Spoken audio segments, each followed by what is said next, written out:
It is a film about a young struggling musician who sees her career breakthrough in taking part in a band competition where the winner would walk away with a no-sum cash award. But the competition is open only to young male musicians. What to do? Here now is a review of the film Cheza on tonight's episode of Cinemas and Theatre, a weekly segment.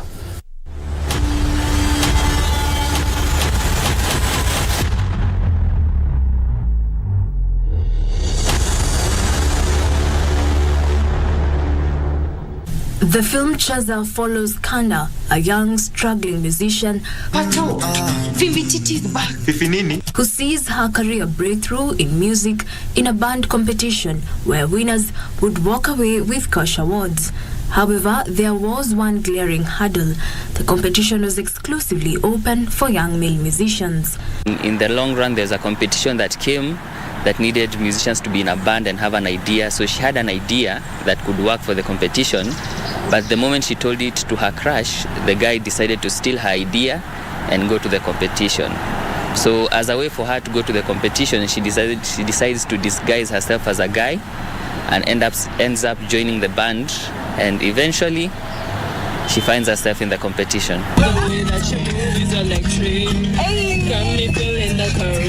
There was this whole idea of we have music in matatus that are playing, so we came up with something unique. We thought, why don't we put, instead of having music, let's have a band play in a matatu. Directed by cleric Morgan Werimo, the film Cheza created opportunities for at least 20 people, including crew members and the cast.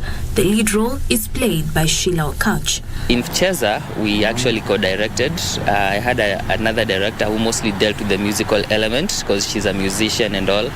So we had to talk with our main cast because she had to be a man and be a female at the same time. So getting that, for her being a female was easy because technically she's a female, but now it was the guy part, which was her most of the whole film, which was difficult. So we had to always bring her down. Sometimes she would go up, we had to bring her down, and when she's not in the mood, we had to cut, tell her this is how it is, make her understand who her character is, which also helped her because she was a very good talent.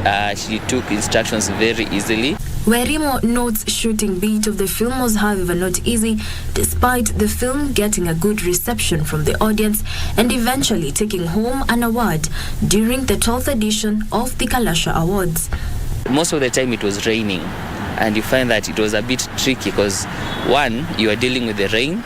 Number two, we had to shoot in a bus for a very big portion of the film. So the bus, if we wanted to get good cinematography, wanted to get good picture, the bus had to be stagnant. But in the story, the bus was always moving. It was never stagnant. We had to improvise, so we had to do the shooting, we compose ourselves. The bus doesn't move during all this period, so we had to have people just pushing the bus from outside to give it that motion where it's moving. If you really want to make it to Fimbititi with us, you have to up your game. When we released the film and we posted it on Kalasha, we really waited for it to get something, and when it won, everyone was happy, the whole crew was elated, the cast was posting everywhere because it's a new experience. For most of us, it was the first Kalasha, and we are now hoping for more with future projects. It is his dream, however, that producers in the film industry continue creating new, unique content in order for the industry to remain vibrant. Coming up with something unique. That is basically what I want. There's everyone doing a certain story that seems like a certain story, so I come up with ways of thinking, how do I bring a new story and how will it impact the industry? We've lost everything and it's not your fault. I can't wait for you guys to hear him sing. For those who have not watched Cheza, I would ask them to hop on to Showmax.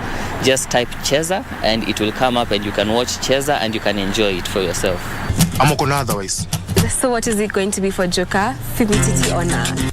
Jacqueline Masharia for Cinemas and Theatre.